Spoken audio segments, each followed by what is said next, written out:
Hello, welcome back to the Teach Mindfulness podcast. My name is Shamash, and today I'm going to be talking all about the second skill of mindfulness, which is the skill of cognitive diffusion. Now, that might sound a bit confusing. Cognitive as in thinking, and diffusion. Now, that word diffusion is actually a made up word that comes from act, and the opposite of it is fusion. So, if you imagine two pieces of metal, if they're fused together, they're stuck together. So defusion means that they're unstuck, they're separated from each other. So cognitive diffusion is getting unstuck between you and your thoughts. And another simpler word that's often used for cognitive diffusion is unhooking. So another skill of mindfulness is the skill of being not just aware of your thoughts, but becoming unhooked from them. Now, when we're hooked on them, they have an emotional component to them, and they have the effect of controlling us. If you imagine you have a thought like, I'm not good enough. Now, if that thought keeps popping up in your head or it underlies many of the other activities you do, and you're hooked to it or you're fused to it, you simply believe that thought to be true. So it's a sound in your head, I'm not good enough. It's a series of sounds. If you imagine someone from a different country was listening and they didn't understand English, and you said, I'm not good enough, it would just sound like a set of sounds. They wouldn't understand the meaning behind it, and they wouldn't probably be affected by it.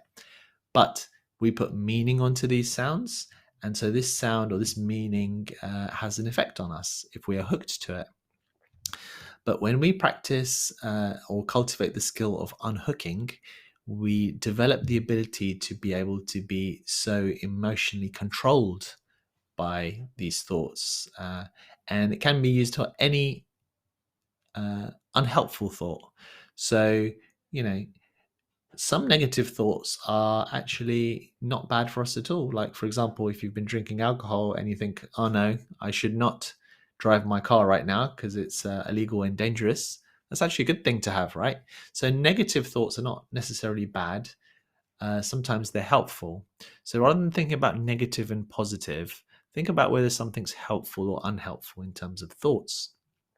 So, a thought like, I'm not good enough, that's not a helpful thought to have when you're doing some sort of activity, and if that thought keeps coming into your head when you're doing it. So you need to unhook from it. How do you do that? So again, mindful meditations that we do help to create this skill of unhooking, because you start to notice this thought pop into your head and you just observe it as a thought, and it comes and goes with all the other thoughts. But another way to practice unhooking or cognitive diffusion doesn't involve meditation. So all you need to do is you take that sentence, like, I'm not good enough, and put some words in front of it. And the words are, I'm noticing I'm having the thought. I'm noticing I'm having the thought I'm not good enough. Or I'm noticing I'm having the thought I can't do this. Or I'm noticing I'm having the thought I'm too scared. So whatever the triggering thought is, the challenging thought, which you believe to be true, but it's unhelpful, then you need to unhook from it. And that's one way of doing it. But there's actually many, many ways. This is the fun thing about this element of mindfulness when it's developed from this field of study that I'm excited about, called acceptance and commitment therapy, ACT. When you mix that together, it gives you more flexibility and creativity in the way you teach mindfulness. So another technique, another unhooking technique, is to actually repeat the word very quickly for about 30 seconds. So if you think, if you keep having the thought, I'm an idiot, and when you hear that word idiot, you feel something within you, and it has an effect on you, and it prevents you from doing what's meaningful for you in your life, then another thing you can do, which is a bit of an unusual one, is you repeat that word very quickly, because the word idiot may mean something for you, and it may represent a feeling of low self-esteem, a sense of you can't do stuff, a sense of guilt or shame. So you take that word and you repeat it very quickly for 30 seconds. And you can do that in your head or you can do it out loud. Obviously, you may not feel good to do it in front of people. So you just do it in a place where maybe you're on your own. But you literally say it very, very quickly. Idiot, idiot, idiot, idiot, idiot, idiot, idiot. And use a stopwatch, time it for 30 seconds. And you'll find when you say that word at the end, the word idiot, idiot, idiot, because you're saying it so quickly, it doesn't sound like the word idiot anymore. It may make you smile. And when you say that word afterwards, it may not have that emotional tone linked to it. So that's another way of unhooking. A third one that comes to mind is to actually sing a song to the tune of whatever your sentence is. Like if it's I can't do this, then you can sing it to the tune of something like happy birthday. Again, you can do it in your head, you can do it out loud, and you're starting to kind of almost reprogram it in your brain so that that sentence doesn't rule you. It's not like a sentence that you have that controls you. So, if you're singing it to the tune of happy birthday, it'd be like, I can't do this. I really can't do this. And you sing it out loud a couple of times. And you can do this several times a day in your own time or in your own head. And again, at the end, when you say that sentence, I can't do this, it may not have so much of a punch behind it. And so you have this flexibility of being able to get on with whatever you need to do without this sentence controlling you.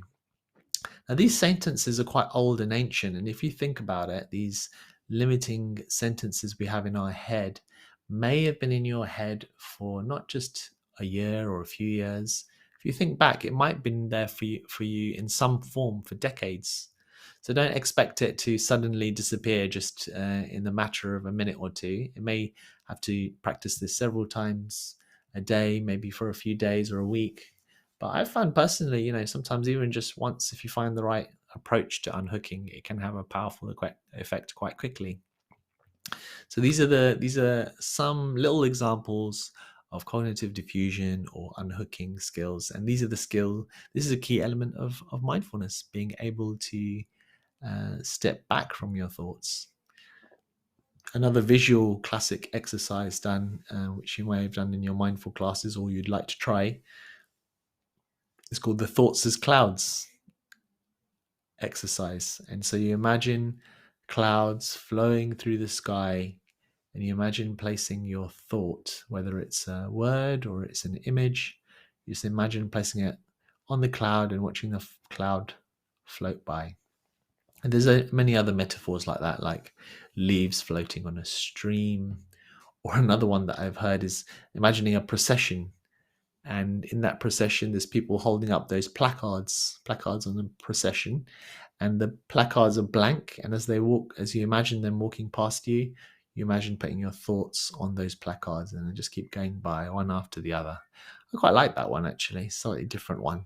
So there you've learnt a few different techniques there, and going to be writing a book that's coming out on ACT, which will have a few more ways to practice unhooking or cognitive diffusion. So thanks a lot for listening in, and tomorrow I'll be going through the next skill of mindfulness. So thanks for listening to the Teach Mindfulness podcast. My name is Shamash Aldina, and leave a rating if you can for this podcast, and see you again soon.